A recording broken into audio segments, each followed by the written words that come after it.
You ask Tiger to solve. This deals with linear equations with one unknown. The final result is x equals -9/2. Let's solve it step by step. Simplify the expression. Break up the fraction. Find the greatest common factor of the numerator and denominator. Factor out and cancel the greatest common factor.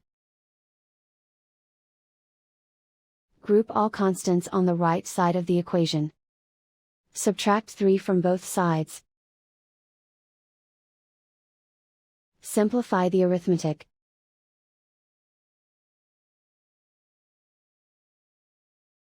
Isolate the x. Multiply both sides by inverse fraction 3/2.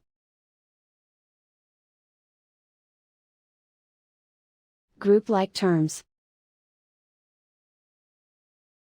Multiply the coefficients.